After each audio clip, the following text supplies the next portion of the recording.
Hi students, and welcome to today's live IELTS class. My name is Adrian and I'm streaming to you from Western Canada, from the beautiful city of Victoria. I hope that all of you have had a great week and I hope you're all looking forward to a fantastic weekend. Welcome to this IELTS class, everybody. In this class, we are looking at an IELTS reading passage about people with red hair.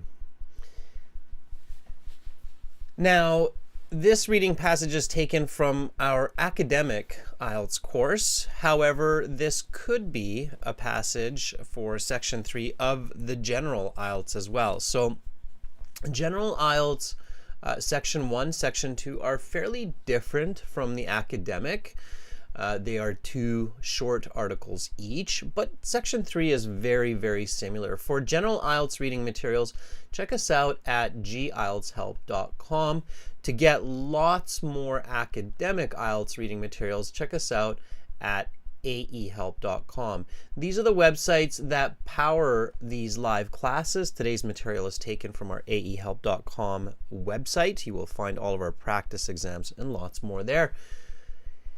We will use the website aehelp.com. This is what it looks like in a few moments later in the class today, to practice the reading with our viewers and to discuss question strategies, and just an effective way to complete the reading section in the given time.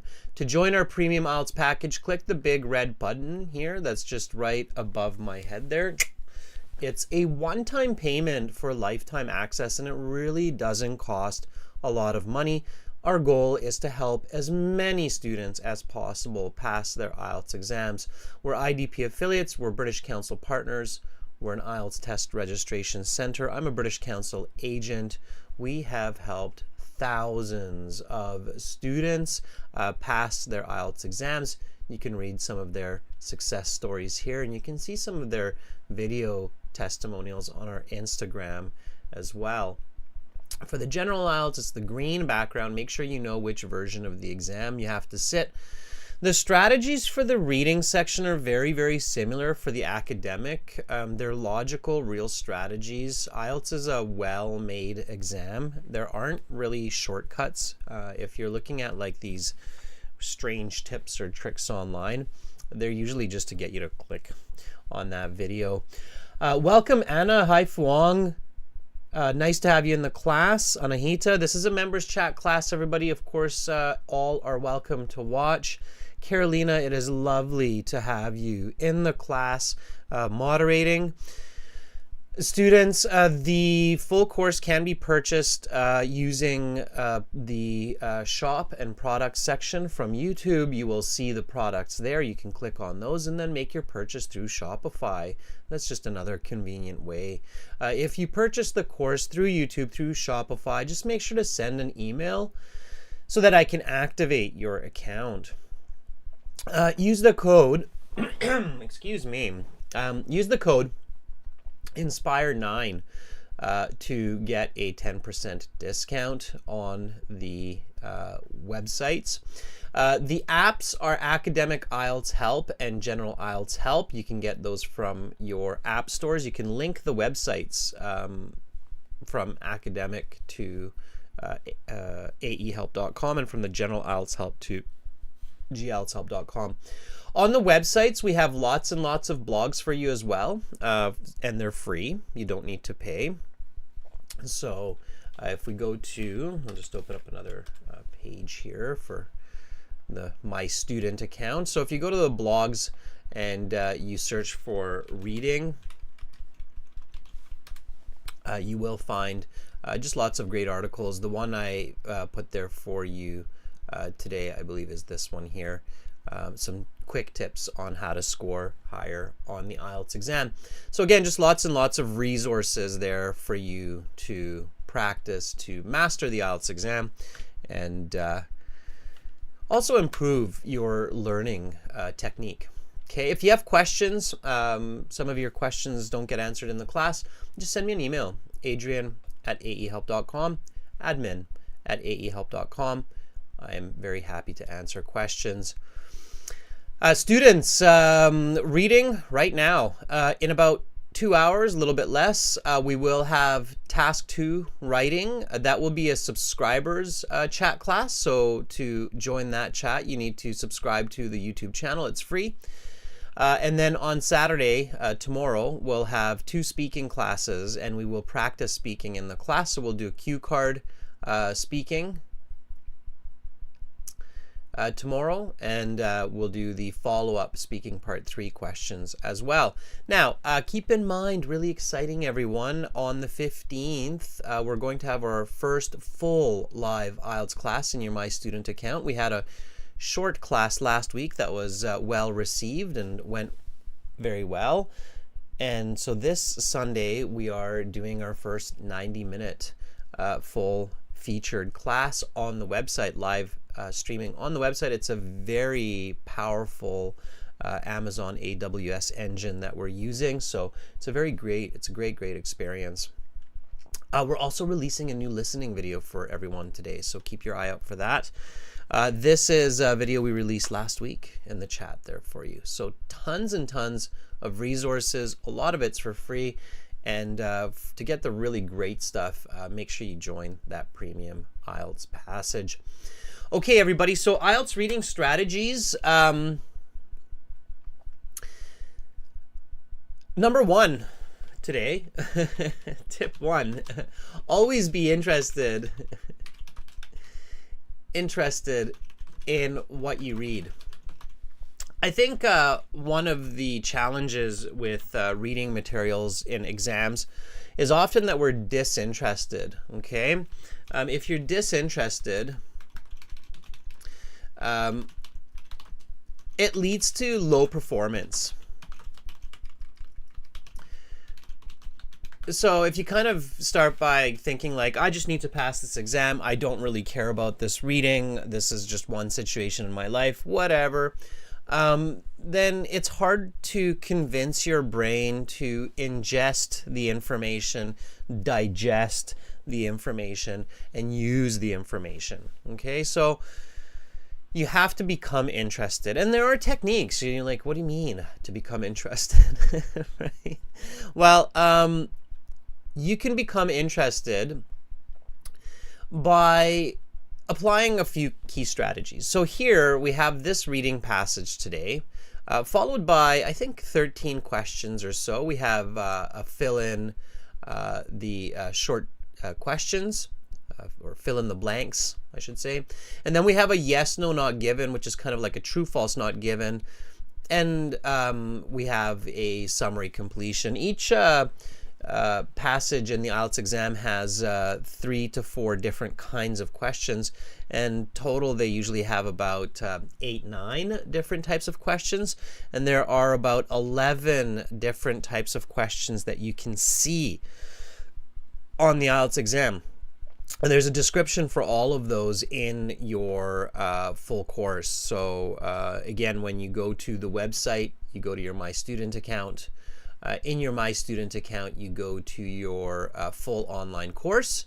You go to the reading section. And then in the reading section, you will see all of the different question types listed, and I believe again there are 11 different question types. I'm just gonna quickly check that for you. Yeah, there it is. So let's check that out. So 11 question types. They are, hopefully you can see them all on the screen here. So they are matching information, category table completion, summary completion, filling in the blanks, finding paragraph headings, diagram label completion. These are the ones that you should read before the passage, okay? And then there's ones that you should read only after the passage. They are matching sentence endings, true, false, not given, matching features, yes, no, not given, and multiple choice. So those are the 11 types. You won't see all 11 on one exam, but you will see 8 to 9 different question types. So make sure that you're familiar with all of them. Again, today we're going to look at paragraph completion, yes, no, not given, which is basically the same as true, false, not given, and then filling in the blanks. So that's what we have for today. Now, the topic here is, why do some people have red hair? So how can you make this passage kind of interesting? So how can you make it your own? Anahita, Anna, Gazi, Fuang, if you see this passage in your next IELTS exam or something similar, what would be a good trick right at the very beginning to kind of become interested, or to make your mind think, hey, I'm going to become interested in this? Okay. All right. Don't try to answer the question, at least not yet, Anna. At first, just do your best to really become involved in the information. How could you become involved in this? Like, how could you be like, oh,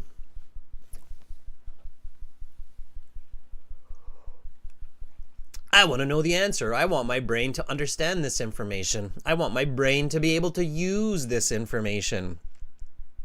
Okay, Carolina, very good. So Carolina says, how about as I start reading, I just think, well, what if I have red hair?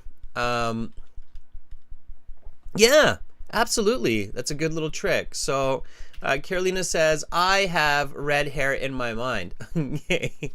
Why not? Or Carolina, you never know. Life is short. Maybe you're feeling adventurous and you're thinking, tomorrow I'm going to dye my hair red. And if anyone asks, I will say, yeah, it's natural because... That was a laugh with a cough. It's natural because my great-great-grandma is from Scotland. Right, Carolina? Hey, Carolina, is that natural? Yes, yes.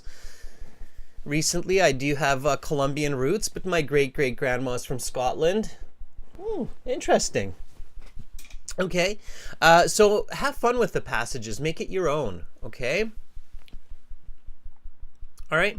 Or you might use a different trick. You might think, hey, maybe I will meet the love of my life, girlfriend, boyfriend, whatever it may be, and they will have red hair, and I will be able to have a conversation with them about it. Sure, why not, right? So lots of good little tricks there. Just make it interesting, right? You never know when a piece of information could become a critical part of life, okay? Carolina says, sure, why not? A Scottish great-great-grandfather. All right, so make it interesting. Once you have become interested in the IELTS passage, that's when you should start reading. You should never sit the IELTS exam and go, oh, this is boring. I can't wait to finish this test. Well, or, oh, I'm so nervous. I don't really care about what's happening. I'm just super stressed and I want to finish this test. That's not a good way, okay? The way that your brain is positioned during an exam is extremely important. Students, there's a lot of videos, or there are a lot of videos that really tell you like, oh, here's a tip, here's a trick, here's a focus on this, search for keywords. And unfortunately, some videos even downplay the importance of you, the examinee, how much sleep you had, how you're thinking about the test, your attitude during the IELTS exam. And these pieces are very important for your performance, okay? Anyone who tells you that, oh, don't worry about that, or no, it's not important for the exam. Logic, everybody, logic. It's not Adrian, it's not that guy, it's logic, all right? So it is important. So you should imagine this. You should imagine, hey, why do I have red hair? I'm about to find out. Okay, and then we do look at these questions before we start reading. Now, with these questions,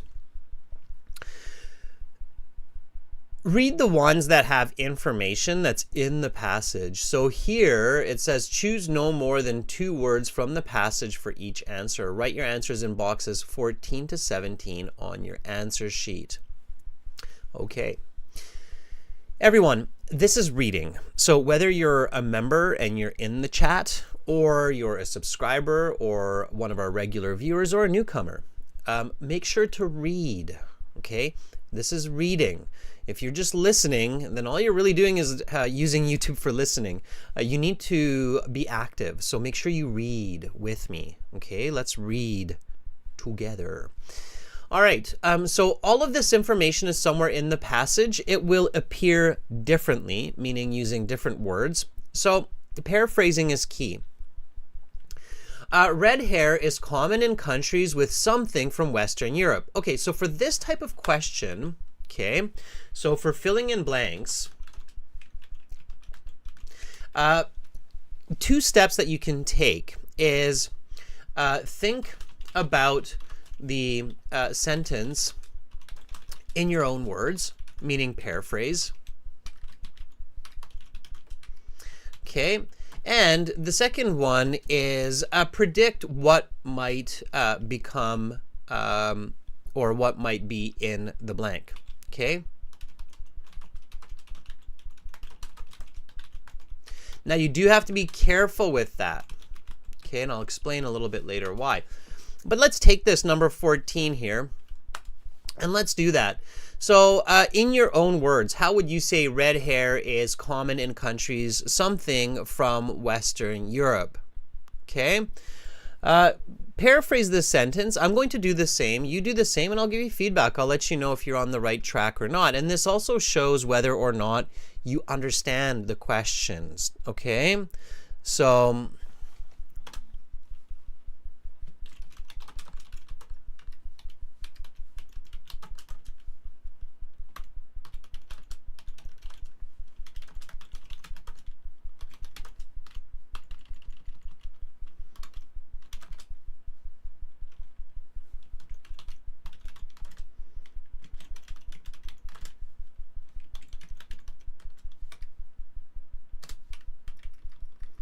okay, so I'm just going to do this. Being a redhead is often seen in nations with something from Scotland, Britain, and France. So instead of Western Europe, I just kind of defined what Western Europe is here. Scotland, of course, is a part of the UK, but whatever. Britain and France. Okay, and instead of saying red hair, I know that another way that people often call others that have red hair is redheads. Okay. Instead of is common, often seen, instead of countries, nations. Okay. Anna has this version here. Anna says, red hair is the most typical in countries which something from the western part of Europe. Okay, very good. Yeah, absolutely. Okay, that works really well. All right. Yeah, Ghazi, very nice. So Ghazi says this, okay? Ghazi says, redheads are popular. Yeah, popular is a bit strange here, but it works, Ghazi, why not? Redheads are popular in nations, something originally from part of Europe, something. Okay, very nice. All right, that works, Ghazi. It works well, okay? So we do the same for 15, 16, 17. Okay, now in the real exam, of course, you don't have enough time to write this down. Okay, unless you're really fast, but it's not important. Okay, in the real exam, you're just kind of doing this in your head. So number 15, a something gene is one which can only be transmitted from generation to generation if both parents possess it. Okay, now before we go there, let's not forget step 2 here. Remember I had a second step? This is where some of you should be like, hey, Adrian, but you forgot the second step. The second step that I told you after paraphrasing is predicting the content. Okay, so we want to predict the content. Okay, now there are a couple pieces to pay attention to. Of course, the word that comes before and the word that comes after the blank. Okay, pay special attention to that, all right? So red hair is common in countries with something from Western Europe. The reason I'm paying attention to these two words is because that helps me to identify the type of word that goes in here, whether it's an adjective, an adverb, a pronoun, a noun, okay? So it helps me to figure that out, okay? Now here, having the word with and from, it tells me that this is some kind of a noun, okay? Now, it actually tells me more, okay? What kind of a word is from? So what type of word is from? With is actually belonging to this category as well. With and from. Okay, Anahita says refugees. That's good. Fuang says migration. Now, before we jump to that, right? The with and the from are prepositions, right? Or prepositions. Very good, Carolina. Exactly. Carolina, be confident, Carolina. When you have an idea, be confident, okay? So, yeah, so here we know that with, from are prepositions or prepositions. Both pronunciations are okay. They're prepositions, right? And prepositions indicate what? Prepositions like in, at, on, from, to indicate location and what? So they indicate location and movement, right? Okay. Now here, yes, time as well, Fuang. Very good. So location and movement and time. Very good. Nice. See, that's why it's good to work together. Now here, the from and the with indicate more of the movement, right? So we realize that that's more movement. So red hair is common in countries with, and we had some answers already. Anahita said refugees. Okay. Fuang says migration. And did we have any more? I think those were the two. Yeah. And we can even use the word movement. Okay.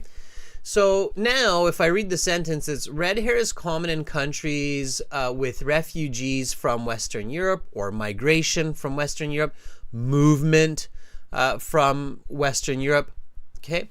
Now, those words all indicate movement and they seem to be okay. So maybe none of them are the correct word, but I have the idea in my head. Okay. So when I'm practicing at home and I train my brain to kind of think in this way, it will become a lot more efficient in capturing the correct answer. Okay. So now the same concept for all of them, right? So in the real exam, what you're doing is you're looking at 15 and you're going, a something gene is one which can only be transmitted from generation to generation if both parents possess it. Okay. An important DNA is one that can be passed from one generation to another when the dad and the mom have it. Okay, so I just, in my head, as best as I can, I paraphrase it and I kind of fill in the blank. Okay? Anahita says, well, I know a little bit about science, so it could be a recessive or it could be a dominant gene, one of those two. Absolutely, Anahita. Okay?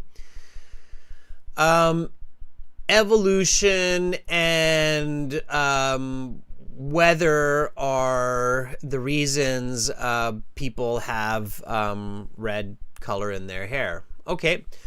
In addition to red hair, the MC1R gene causes many something to occur on the skin. So beyond just the red hair, the MC1R DNA sequence results in pale skin or light color to occur on the skin. Why? Because I know that when I've seen redheads, they often seem to have kind of very pale skin, right? Agazi, settlers would be good for that prediction as well. Absolutely. And again, it's another word that shows movement, right? People who settle are people who are moving. Okay, then we have these yes, no, not given. So do the following statements agree with the claims of the writer in reading passage 2? Yes, if the statement agrees with the claims of the writer. No, if the statement contradicts. Not given if it is impossible to say. Okay, clearly no and not given are impossible to skim read for, because you just have to read the whole passage, which is the correct approach. Skim reading, you won't find it. So these questions really are not important to read before the passage. They're not going to lead you in the correct direction.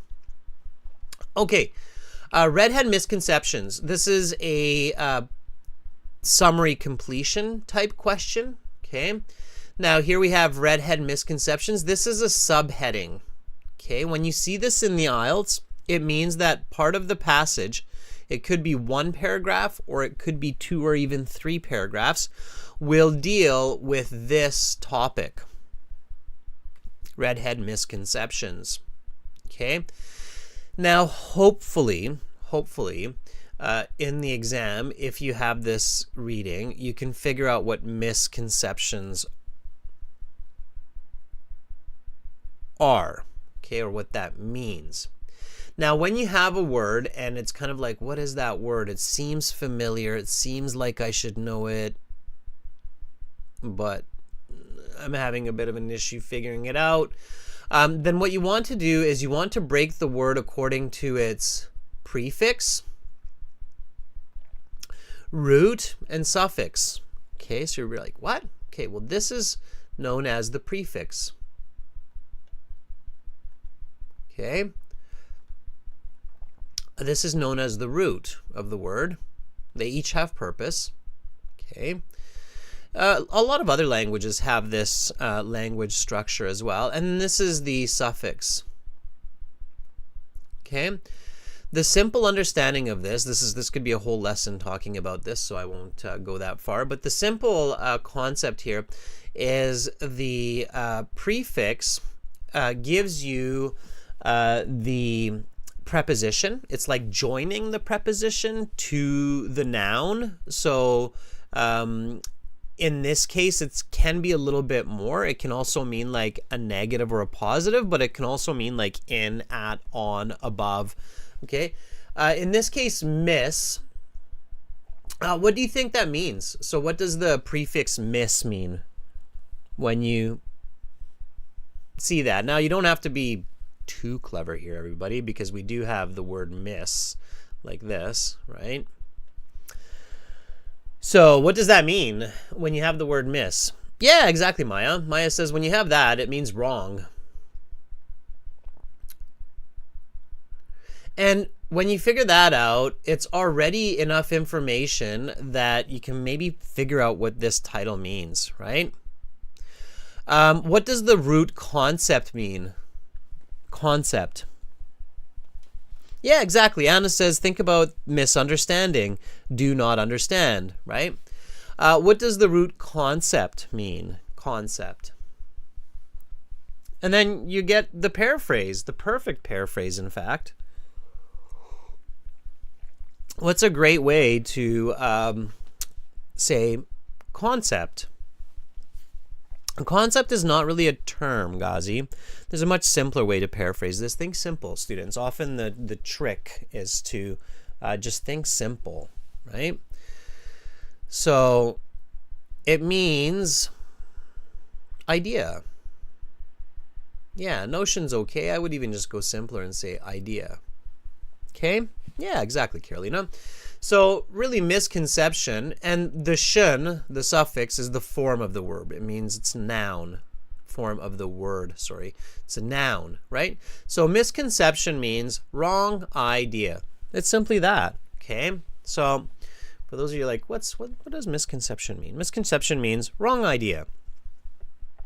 Okay? So misconception, wrong idea.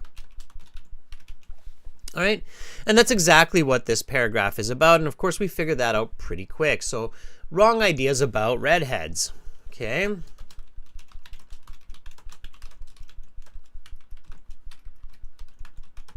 Yeah, redheads is one word. I figured as much.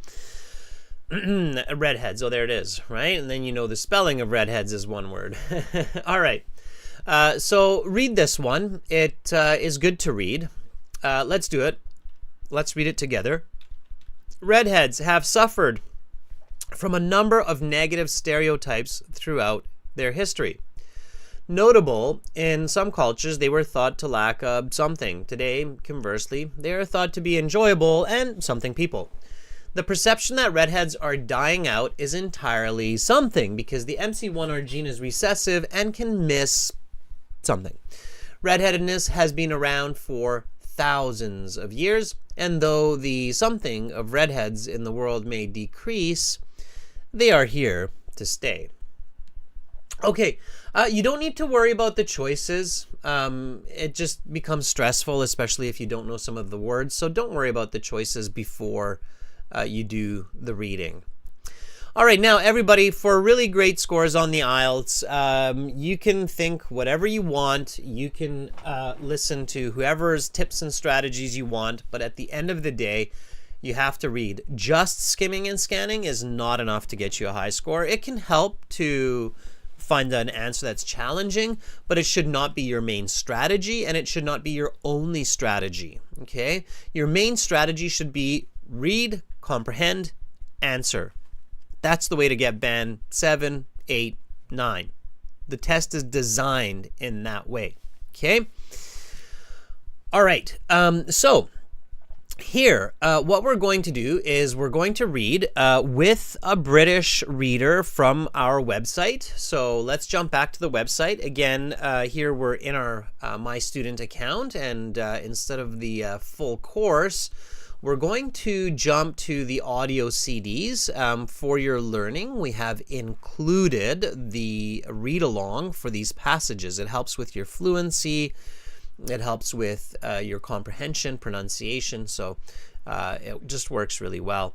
All right, everybody, here we go. So if you've got a headset, use it. It's a good idea. Please note, everyone, you do not have reading audio in the real exam. This is simply for learning purposes, okay? All right, and this should be CD for track 6, okay? Why do some people have red hair? Okay, so here we go, everybody. Why do some people have red hair? Let's get ready and read. Red hair is an exceedingly rare trait, especially in areas of the world such as Asia, Africa and South America. In Western Europe, however, red hair is relatively common. In some countries, such as Scotland, red hair is more common than blonde hair. Additionally, countries with historical immigration from Western Europe, such as the United States and Canada, also show high incidences of red hair. Red hair has been around for thousands of years, if not far longer. There are ancient Greek accounts of redheads, and even ancient Egyptian ones. The story of why people have red hair is interesting, and has to do with genetics, evolution, and geography.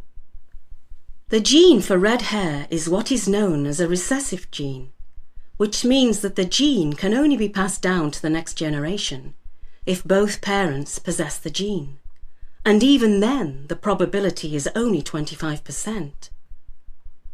But it is important to note that not only redheads carry the gene for red-headedness, rather, in some countries, up to 40% of the population carries the gene. This accounts for the birth of a red-headed child to non-red-headed parents. The parents may not be red-headed themselves, but they carry the gene. And if their ancestry was to be analysed, there would surely be redheads up and down their family tree. The specific gene for red hair is called the melanocortin-1 receptor, MC1R, and was discovered in 1995 by Professor Jonathan Rees at the University of Edinburgh. This gene is responsible for red hair, along with the other tertiary attributes associated with red hair, pale skin and myriad freckles, for example. But why did people ever have red hair in the first place? The answer, some scientists think, has to do with evolution and geography. The places where red hair is relatively common, Northern Europe and Western Europe, have lower sunshine levels than other parts of the world. This lack of sunshine resulted in a lack of vitamin D production in its inhabitants, exposure to the sun being humans' main source of the nutrient, which can result in rickets, a condition which can lead to the deformity of bones. One of the side effects of the MC1R gene is that redheads more easily absorb vitamin D due to the low amounts of eumelanin in their bodies. On one hand, this results in a particular predisposition to sunburn. However, it also allows redheads to avoid rickets even when underexposed to the sun. Redheads also have a number of other curious attributes that are associated with the MC1R gene. First, they have a higher tolerance for pain than non-redheads. Studies have shown that redheads require up to 20% more anesthesia for sedation than non-redheads. Second, redheads are more sensitive to cold temperatures. This is especially curious because red-headedness originally developed as an adaptation for cold, sun-poor environments. Evolution is not perfect, and it may be the case that maladaptation to cold temperatures is the price redheads pay for adaptation to low levels of sunlight. Third, redheads bruise more easily than non-redheads. There does not seem to be any evolutionary reason for such a trait, though it certainly does contribute to the negative stereotype of redheads as less physically capable than non-redheads. This is not the only negative stereotype that has cursed redheads throughout the centuries.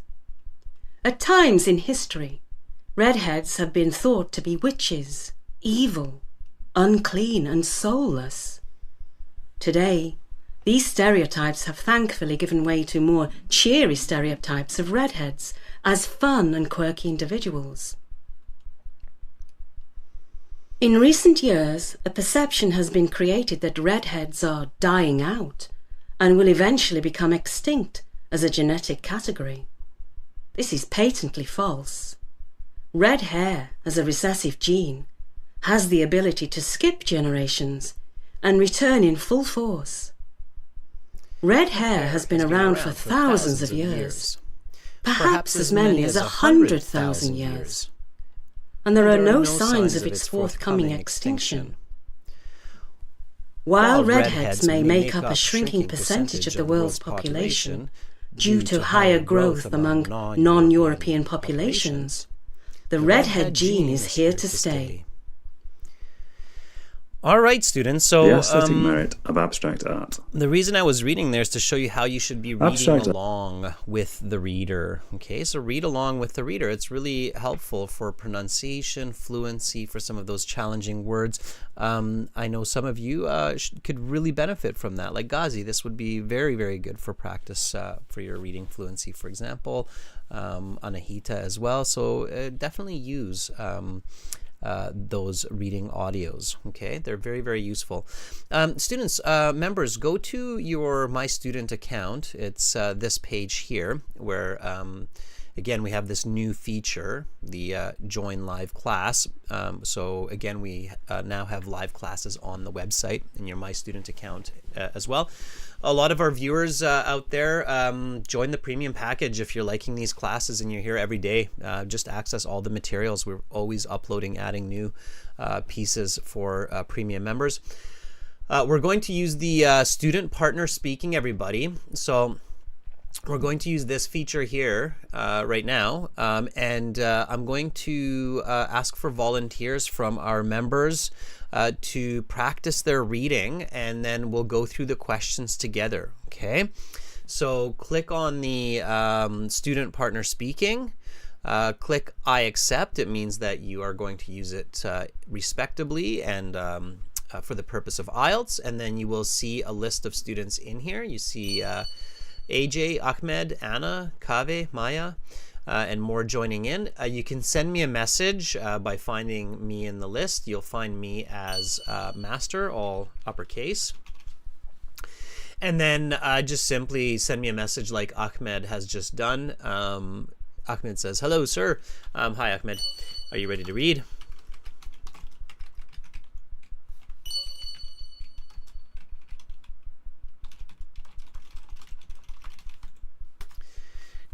Question mark. And then I can choose one of you, and then you can start reading, okay? We've got a good number of paragraphs and questions, so we're going to do this together based on our preparation. Let me reach out to Ahmed here. Hello? Hi, Ahmed. How are you? Hello, Mr. Adrian. I am good. What about you, sir? I am doing fantastic. Thank you for asking. Yeah, I'm doing really good. I was at a classical concert yesterday, and it was very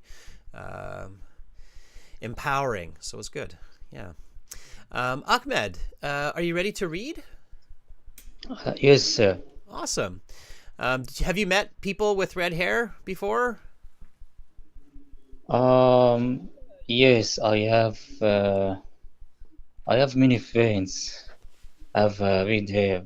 Okay, cool. All right. So now we learn why they might have red hair, right? Okay. All right. Ahmed, you should see the title and the introductory paragraph on the screen now. Go ahead. When you're ready, just start reading. Why do some people have red hair?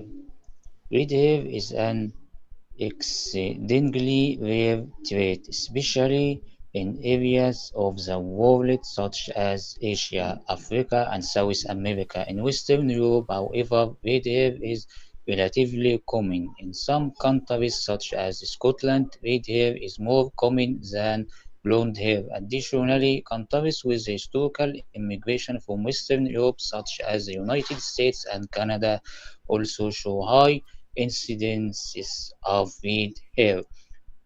Red hair has been around for thousands of years, if not for longer. There are ancient Greek accounts of red heads, and even ancient Egyptian ones. The story of why people have red hair is interesting and has to do with genetics, evolution, and geography. Ahmed, that is awesome. Ahmed, first of all, great reading. Nice, fluent reading. I can tell that you practice your English reading regularly because you're fluent. You read punctuations like commas and periods, which is very important. You read smoothly. Most words are fairly easy for you to read. That's awesome. So here, the important point for everybody is if you can read like Ahmed, then you should definitely be reading the whole passage and then answering the questions. Ahmed, if you're having trouble with questions, then it has to do with comprehension, not the speed of your reading. So then it has to do with understanding what you're reading instead of the speed of reading. And that's where a lot of students make mistakes. They think that, oh, it's because they're not fast enough. It's not that they're not fast enough, it's they're not understanding enough. And skimming and scanning can't help with that. It's better to just read then anyways. Ahmed, so this introductory paragraph kind of tells us the answer to the first question. So we have this question 14 here. Red hair is common in countries with something from Western Europe. Okay. Did you catch the answer there? What goes into the space there? It used the word, I think, Western Europe twice in the paragraph. Did you catch what goes in there? So red hair is common in countries with something from Western Europe. First of all, what are those countries that it mentions? Do you remember? United States and Canada. Exactly, right? So red hair is common in Canada and the United States instead of countries, right? With something from Western Europe. So what goes in there, do you think? Relatives. Yeah, No. okay, so you're thinking relatives. Relatives is kind of the right concept. So here you go back and you go, okay, let's check. I can see the word Western Europe, and this is where you can quickly scan for a name or the proper noun, Western Europe, right? It would be historical immigration, right? Yeah, exactly. Historical immigration. Very good. So the correct answer here is historical immigration. Okay, now what we did is we read the introductory paragraph. We found this answer because we realized, I think that's the answer is there because I saw that question before the passage, right? And you're right, historical immigration. And you're very smart to add the word historical. That adjective is important, and it does say choose no more than 2 words. And when both words are important, it's good to choose both. Now, here's an interesting question, Ahmed. Should I answer these questions while I'm reading? Or should I answer them after I finish reading? I think I must read the question first before I read and highlight the key words, and then I go to the paragraph and scan and skimming and try to find those key words. No, Right? Ahmed, don't do that. The reason why is you might get lucky. So the first couple questions, and what you just said, it's like the most common instructions that are taught by a lot of teachers.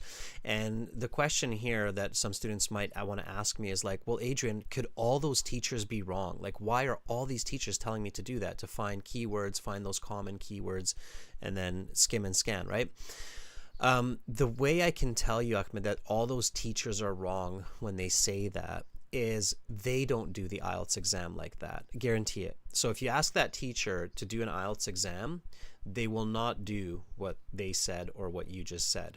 Instead, what they will do is exactly what I do when I do an IELTS exam or a practice exam, is I just read the passage. First I read the passage, and it takes about for me it takes really only about 4 minutes, but even if it takes 8 or 9 or 10 minutes, it's totally fine.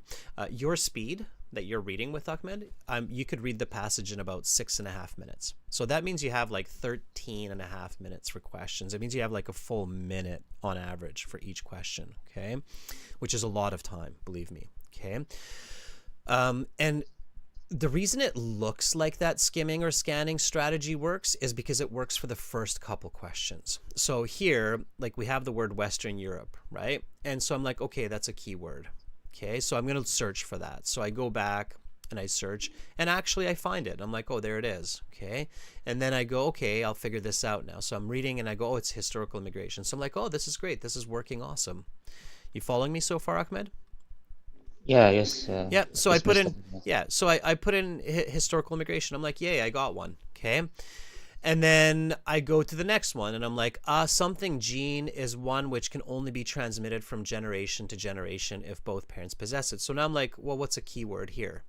Okay. Ahmed, what would you say is a keyword in this sentence? Gene is one which can only be transmitted. What would be the... Mhm. I will choose the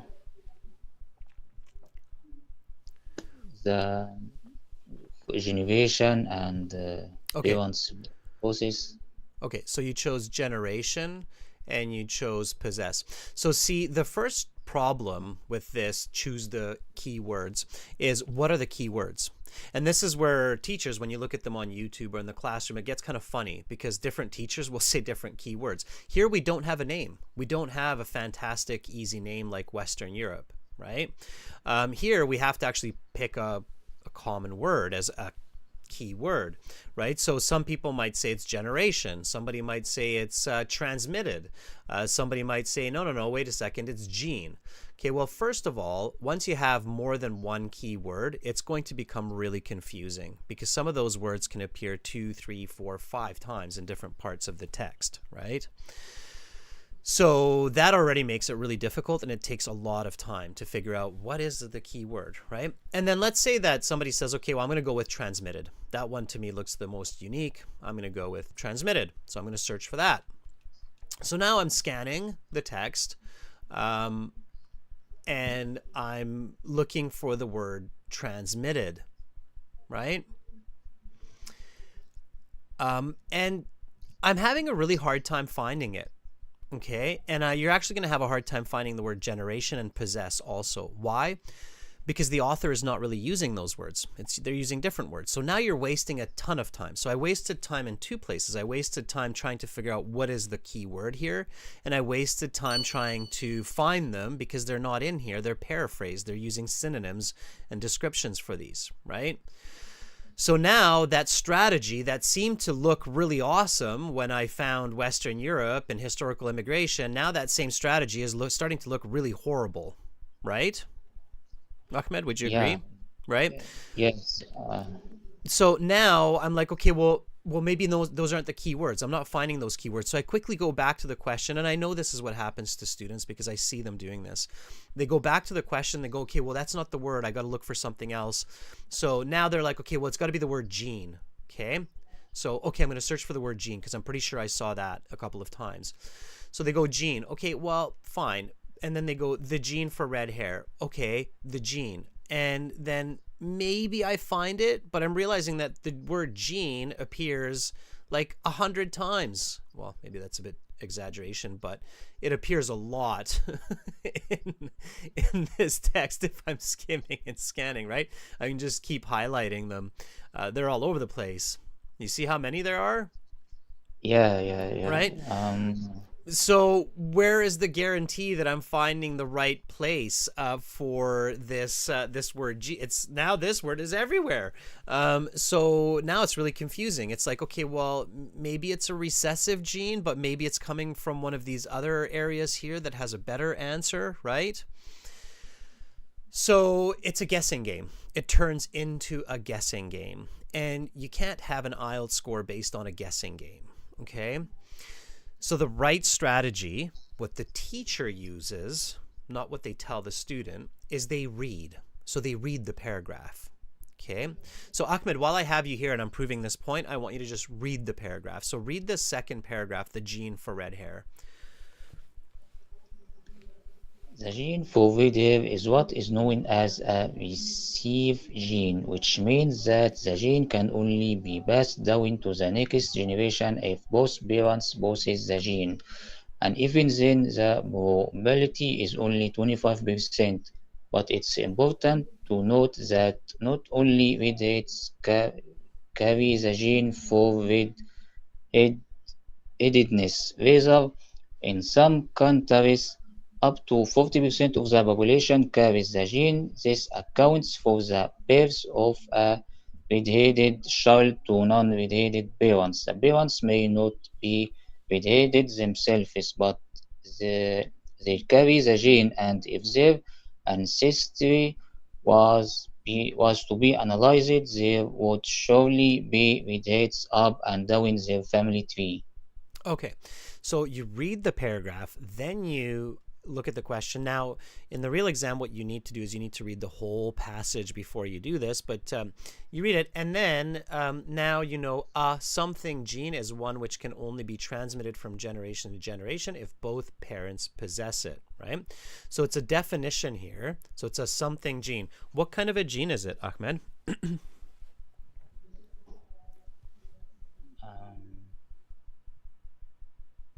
I can tell that this is a definition, right? Something gene is one which can only be transmitted from generation to generation if both parents possess it. So it's the definition. Redhead gene. Yeah, so see, that wouldn't work here. Read the first sentence.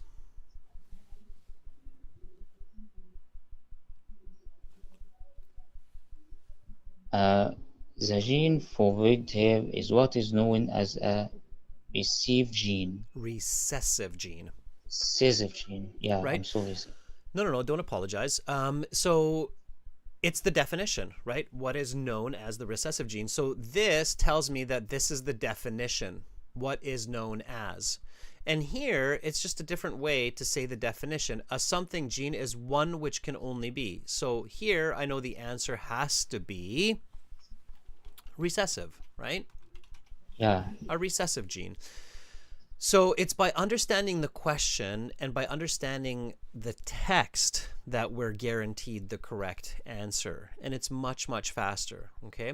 So Ahmed, instead of using this skimming and scanning, it works a little bit. And it can be useful sometimes when a student is really lost. It might help to get the correct answer.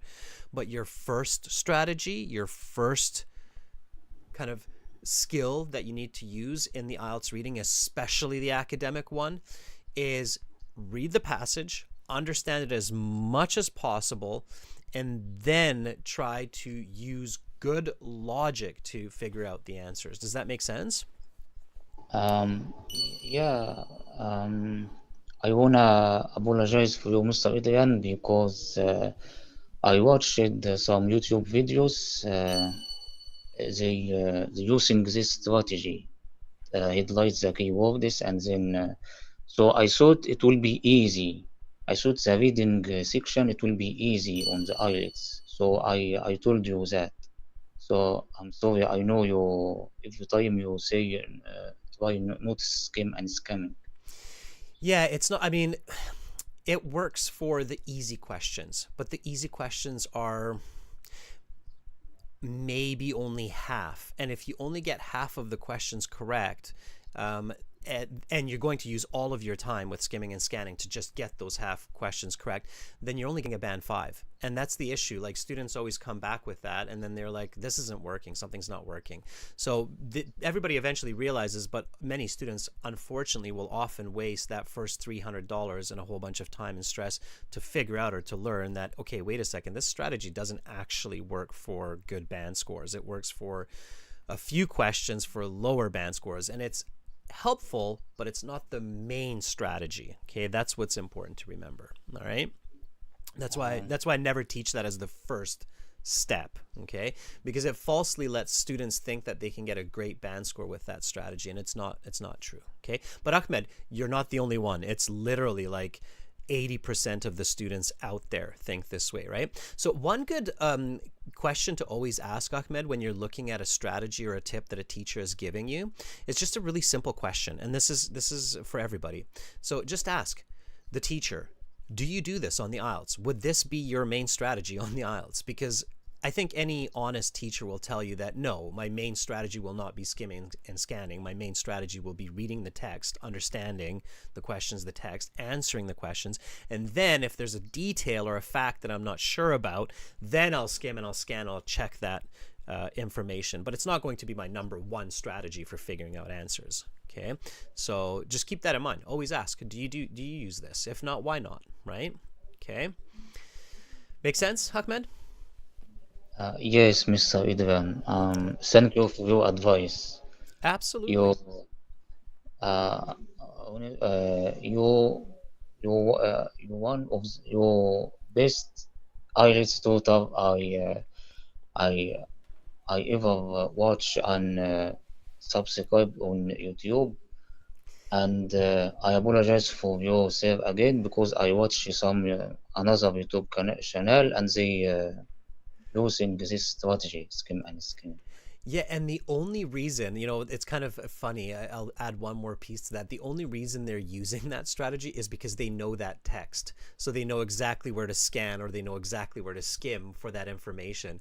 But if that person were to use an absolutely new reading that they've never seen before, with new questions that they've never seen before, it would actually be a pretty funny video, because you would watch them scan the text multiple times for difficult questions, trying to figure out and show you where they are. The only reason in those videos that they can tell you quickly where those answers are is because they know exactly where they are, and they know where the text is, or what the text is. You get what I'm saying, right?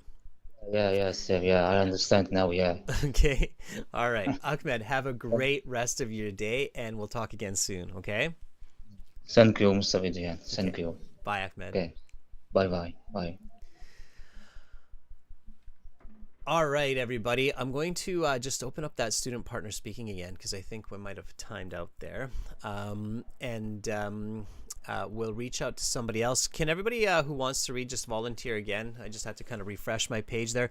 Thank you, Ahmed. Yeah, and look at Ahmed. You've got a lot of thumbs up and a lot of support from your peers, which they should give you. And, it's frustrating, right? I know a lot of students have that same kind of frustration like Ahmed where they're like, ugh, right? Really? Okay, Anna's pretty quick to volunteer here. Let's check in with her. Anna, are you ready?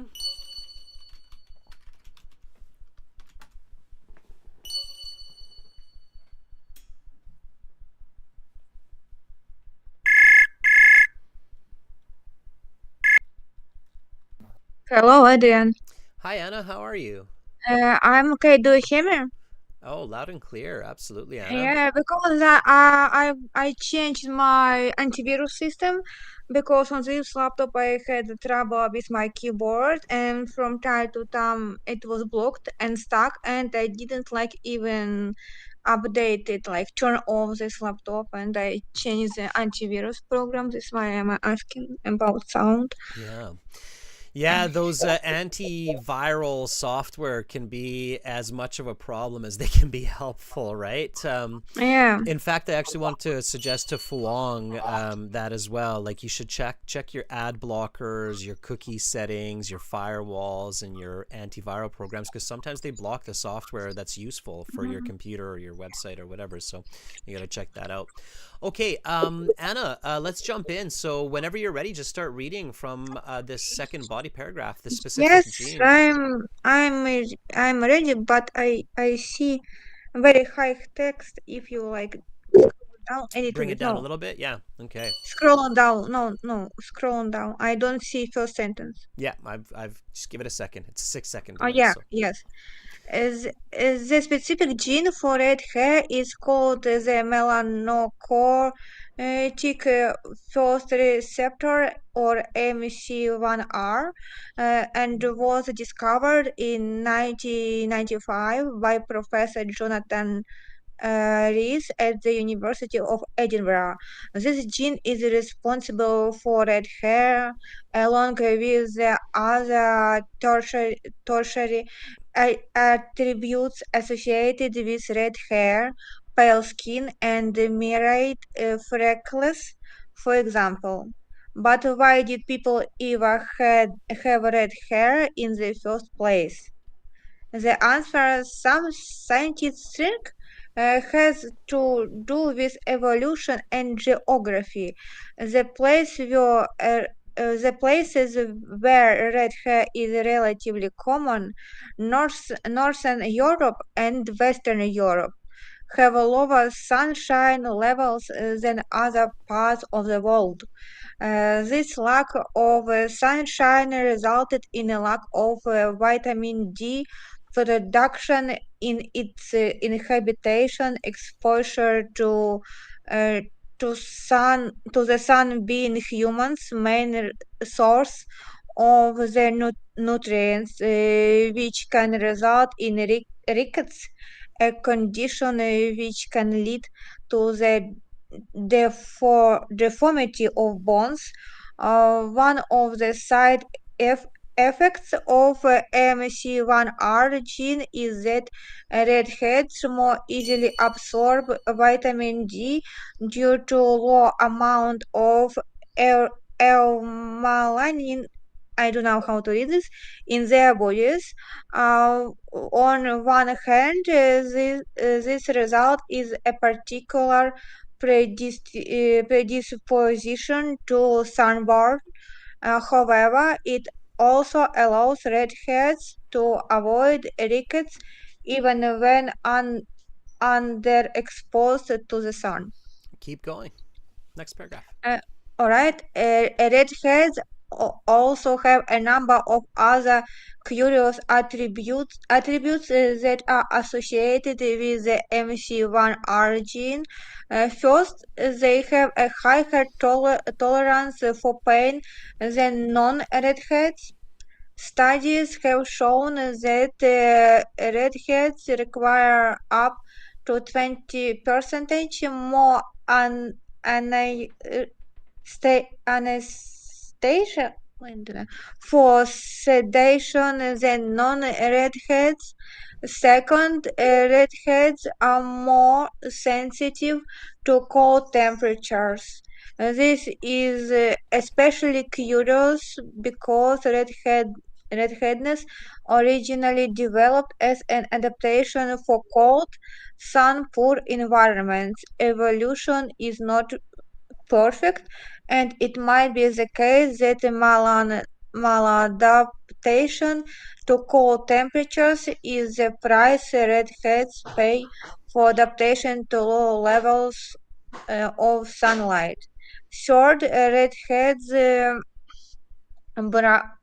browse more easily than non-redheads. There does not seem to be any evolutionary reason for such a trait. Thought it is certainly does contribute to the negative stereotype of redheads as less physically capable than non-redheads. Lovely. Okay, Anna, great. So 2 paragraphs here. Difficult words, just read through them, especially in the real IELTS. Don't let them get you stuck or hung up or trip up on the content. Just repeat after me. Bruise. Bruise. Bruise. Bruise. Bruise is when, like, if you get hit on your body, on your skin, and you get that purple from the subdermal rupture of the capillaries, then it's called a bruise. Okay. So here, these 2 paragraphs basically talk about what in a very simple way? Anna, what do these 2 paragraphs talk about? It's talk about like differences between redheads and non-redheads, about their like adaptation period to the low temperature and how they feel. So this Okay, don't cold rush. Whoa, temperature Anna, is. Anna, slow down, slow down. You have the right ideas, but you're rushing.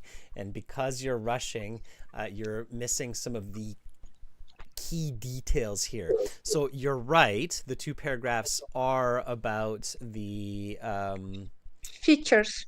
the features as a result of the MC1R gene, right? And you're right. Yeah. It is an adaptation. It's an adaptation to what mostly? To the environment. Which is what for redheads? It's an adaptation to something in their environment, which For is the what? weather. For the weather conditions. Yes, but there's a very specific answer here. So it's not just cold. It's not just weather. What's causing that cold weather? Climate. What's causing that climate? It's the low levels of Temperature. not temperature. Low levels of yes. Your classmates are helping you out in the chat there. I don't think just Maya's climate. helping you out. Low levels of sun. It's the low levels of sun.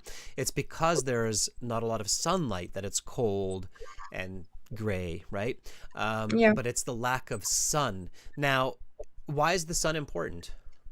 Because of the production of vitamin D. Okay, what happens if we don't get enough vitamin D?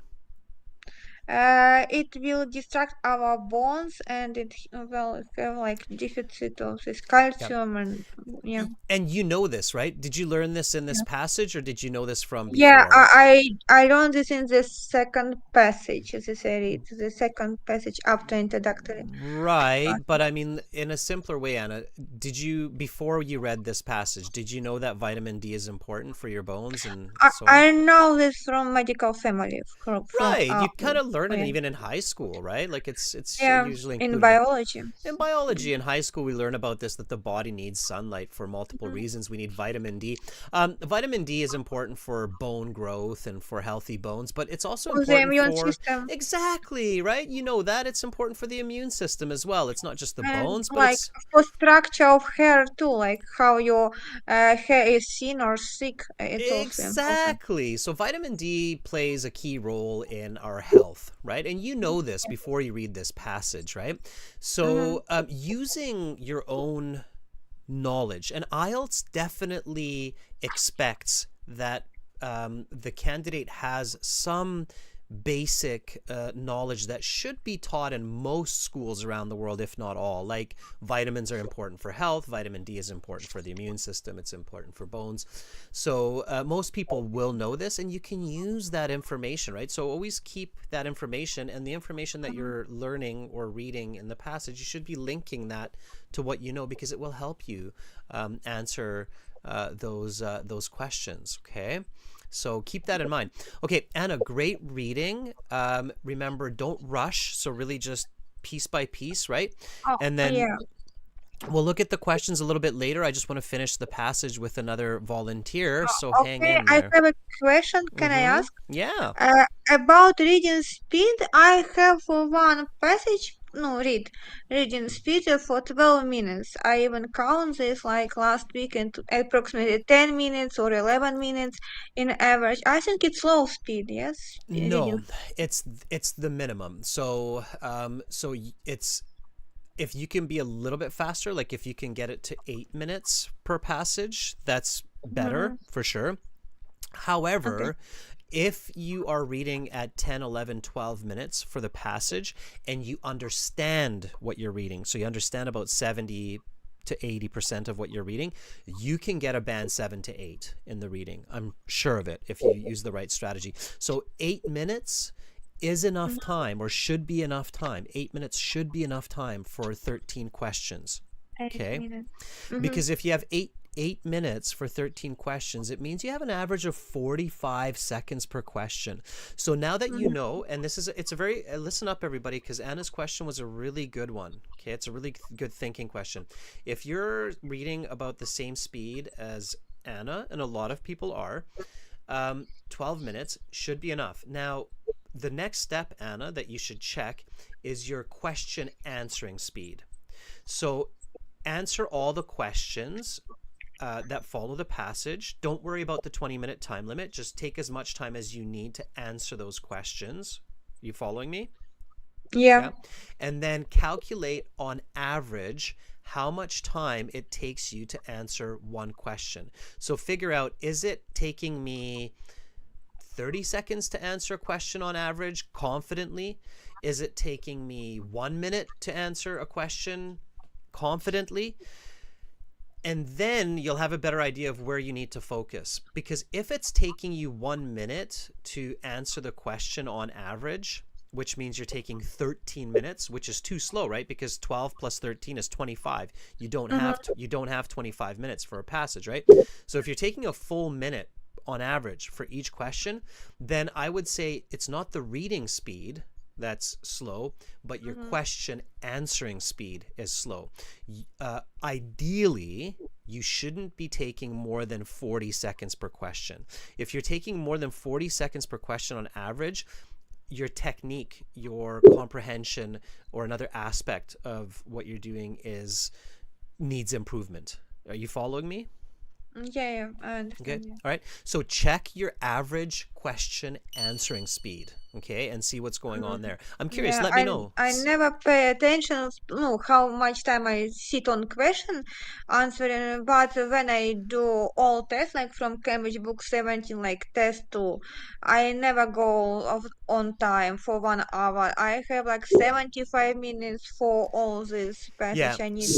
So what that tells me is that the problem probably lies not in your passage reading speed, but in your question answering speed and strategy. That's where the issue is in the comprehension. Probably. Okay. Yeah, because I think people are like, well, what if I just keep skimming and scan? Well, it's not going to work. It's not going to improve the question answering time. It'll actually even slow it down more. So that's where the improvement has to be made. A very good question, Anna. It helps like scanning only for native who are born like in Canada or in the UK and who like pass out for an immigration and their vocabulary will be more than 25,000 of words. They can do scan and scan, but if you are non-native speaker who are like learning English for B2 level and you wanna jump to C1, it's like it will be nightmare to scan and scan. You don't That's know what another good information. point. Yeah. What information is important and what is not.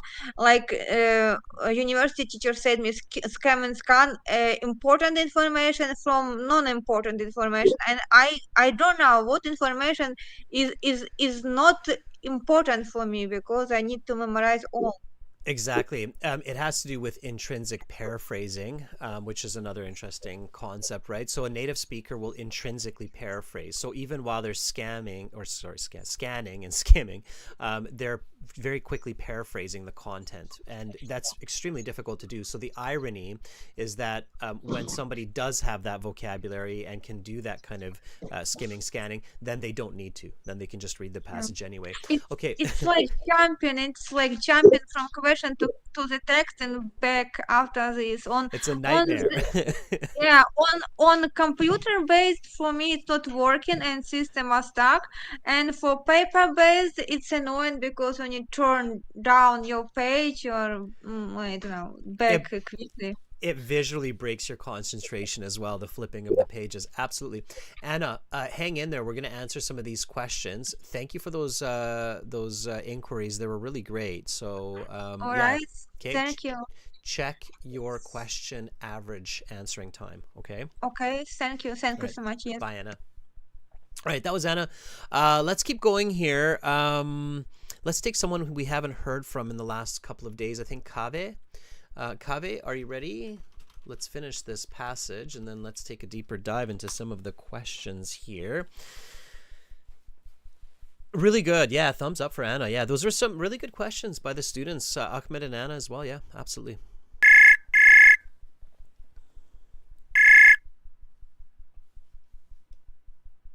Absolutely. Hi, Kave. How are you, Adrian? I'm good. I'm also good. Yeah, this. there you Yeah, go. just mute this YouTube. Perfect. I'm sorry. I can hear you kind of clicking around. All good. Yeah. All right, Kave, let's just jump in. We're running a Yes, little short on time, yeah. so Mhm.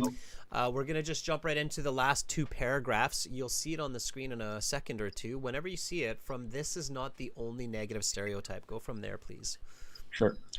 This is not the only negative stereotype that has cursed redheads through the centuries. At times in history, redheads have been thought to be witches, evil, unclean, and soulless.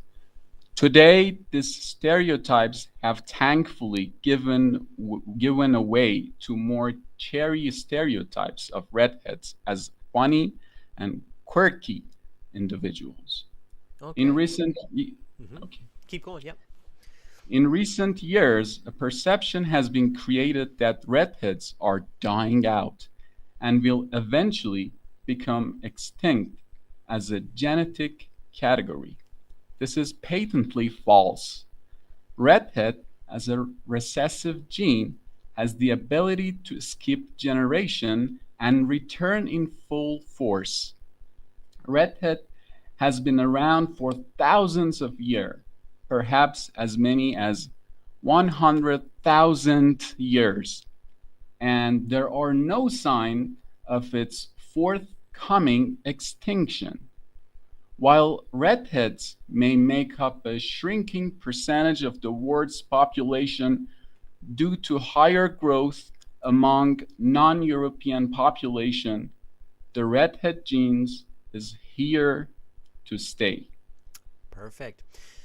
These last two paragraphs, what do they focus on mostly? So the last body paragraph and the conclusion. Some people have some stereotype, or better to say that superstition about people in this situation, redheaded people and redheadness. And what are the main ones? What are the kind of main stereotypes? It's really physically they are not actually comparable with, for example, Caucasian people or normal people. And would say I don't want to really bias about No. Yeah. Don't be too sensitive, right? So we're talking science here, yeah.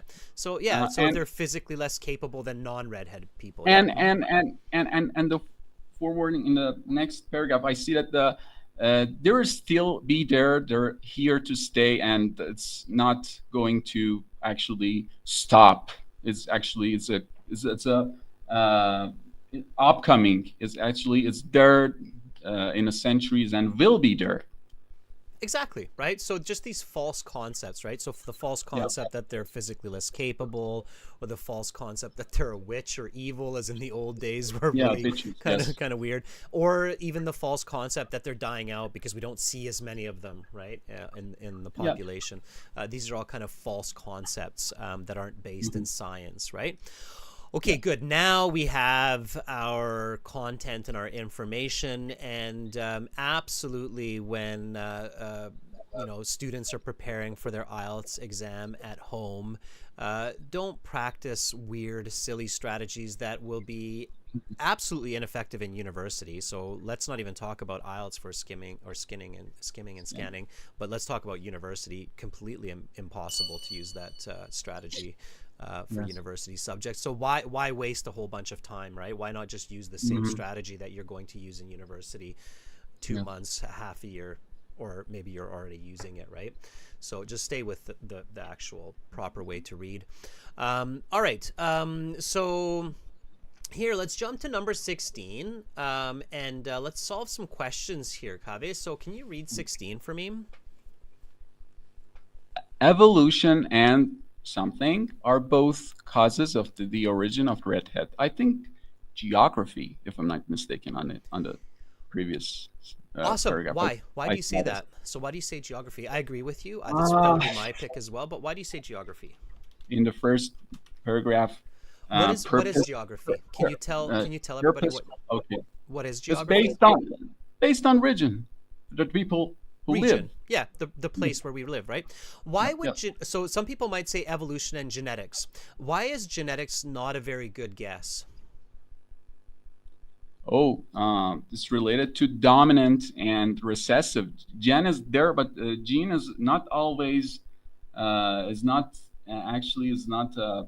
object. Is that actually you cannot be expressed by your mother or your father, because you see some people have actually blue eyes because of actually his father or her mother, but is it less risk than geography? I think there's even a simpler answer than that, Kaveh. When you're looking at these, think exclusive. So evolution and genetics are almost the same. Evolution is genetics, right? In a sense. It's almost a redundant answer.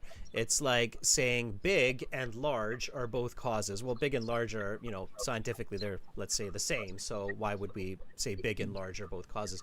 No, it should be big and fast are, right? So here we don't want to say evolution and genetics. It makes a lot more sense to say evolution, which is genetics, and geography, location, which results in those genetics, are both causes of the origin of the red hair. So it's just a much better choice if you think logically about this as well. Absolutely. Yeah. Okay, number 17. Go ahead and read that one for me. In addition to red hair, the MC1R gene causes many to occur on the skin pale.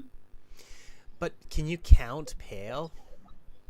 So many is countable, right? So this has to be this has to be a countable noun.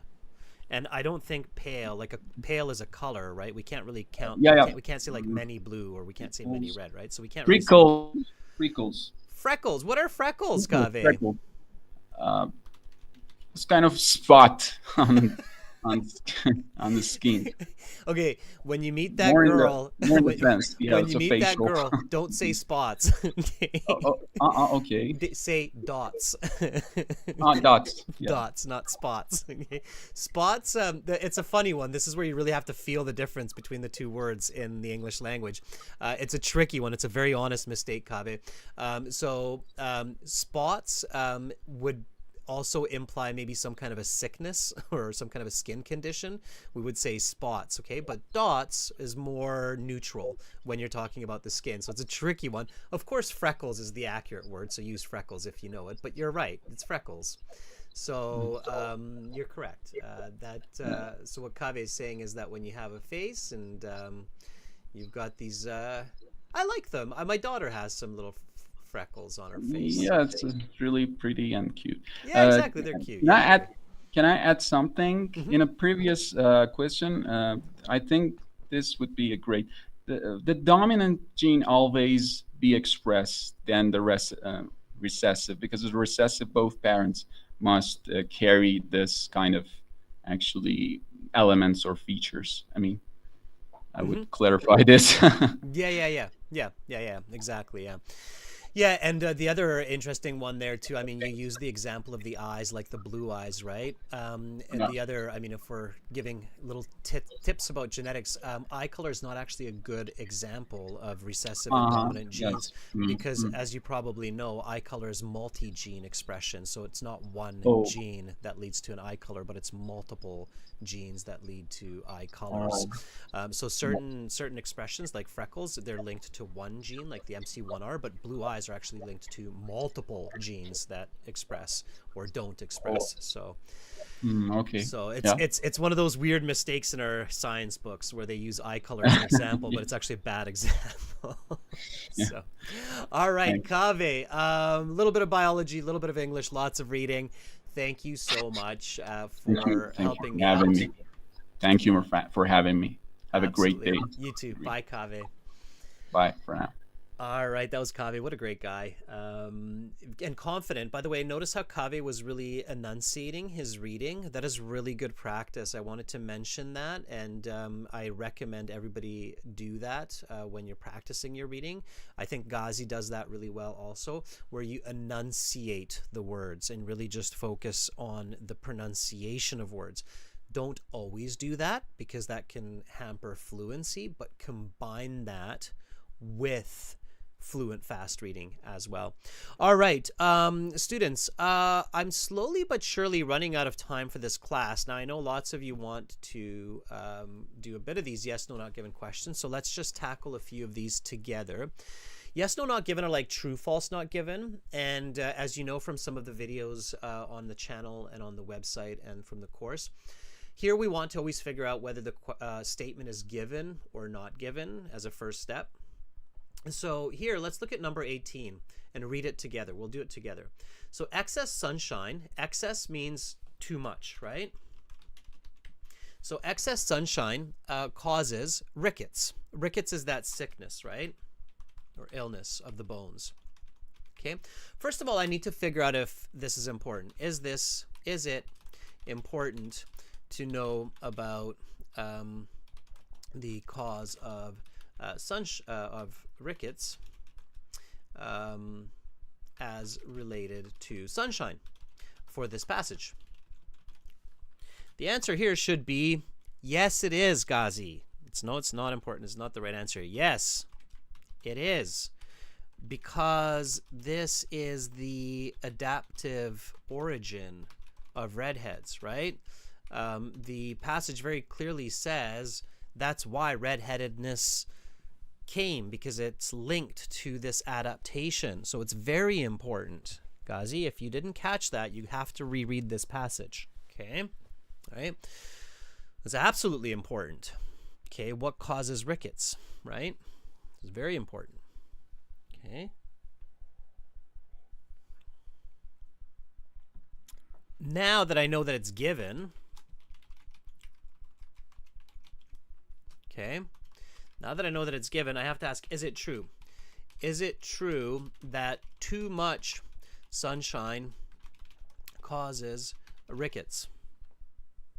Okay, and again, this is where some of you might say, well, I'll just search or scan for the word rickets and I'll figure this out. Yeah, it'll probably work for this one question, but it won't work for the last two or three. Okay, is it true that too much sunshine causes rickets? No. Anna, you have to pay attention to detail. Domenico, attention to detail. No. Too little sunshine. Too much sunshine causes sunburn and potentially skin cancer, but not rickets. Too little sunshine can cause low vitamin D and result in rickets. Okay, so the answer has to be no for this. Okay. Yeah, and Maya, make sure you don't state false. make sure you ultimately put no into the answer sheet. So pay attention to details, everybody. Okay, so try that strategy for the remaining questions, 19, 20, 21. Figure out if it's important. If it's not important, not given. If it's important, it's given. Then figure out if it's true or false. And then when you're ready, finish this summary completion with these words. Once you have all the answers, send them to me by email and I will give you the answer key. This is my email here, okay? Adrian@aehelp.com, or you can also use admin@aehelp.com and I will send you the answer key. Of course, you can view the lesson as much as you need to on YouTube. It will be posted there by YouTube automatically.